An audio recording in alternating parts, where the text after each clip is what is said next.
I came home 2 days early. Black Ops mission cut short. No applause, no debrief, just blood, silence, and the weight of secrets.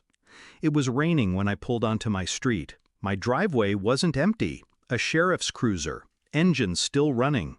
That wasn't part of the plan. I parked a block away. No lights, no sound. Just my instincts screaming, something's wrong. Then I heard it, a scream, high-pitched, my son's voice, from the basement. I moved fast. Back door, unlocked. My Glock already warm in my hand. Basement door open, light on.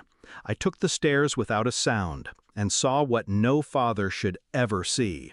My 8-year-old son chained to the wall like a stray dog, bleeding, barely conscious. The sheriff crouched beside him, holding a taser, and my wife, filming, laughing. "Let's see how long he survives," she said. The sheriff turned, eyes wide. "What the hell are you doing here?"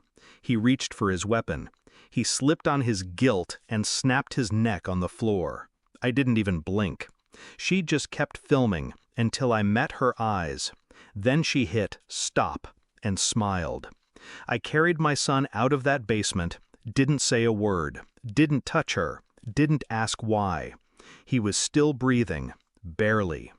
911 was quick. I told them what they needed to hear. Intruder broke in. We found the boy like this. They believed me. Because I was calm. Because I've been trained to lie under pressure. But inside, I wasn't calm. I wasn't human. I was calculating. What the hell did I just walk into? Why the hell was my wife smiling? The cops took her statement. She cried on cue. Oscar-worthy. The medic said he'd survive. But survival doesn't mean healing. Not for him, not for me. I waited beside his hospital bed while her words echoed. "Let's see how long he survives."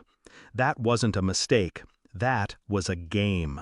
And she'd been playing for a long time. The cameras were wiped. She thought she was smart. But I built that system. What she didn't know, I installed cloud backups, encrypted, military grade. I accessed the archive, watched 37 clips, 3 weeks, same basement, same sheriff, same routine, same sick laughter, same boy screaming.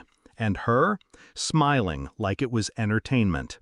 I didn't react. I watched them twice. Because emotion fogs judgment. I needed to see clearly. I needed to understand.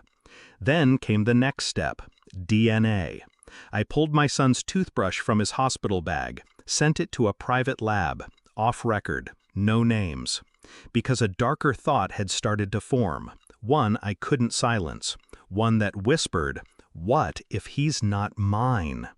3 days later the results arrived. 1 sheet, 1 line. Probability of paternity, 0.0%. I didn't break, didn't scream, didn't even blink. Just read it again and again. He wasn't mine, by blood. But when he cried for me. When he passed out in my arms that night, he clung to me. I didn't lose a son. I gained clarity. I went home. She was in the kitchen. Same wine, same arrogance. I handed her the envelope. She read it, didn't react, just said, "You always had to know, didn't you?"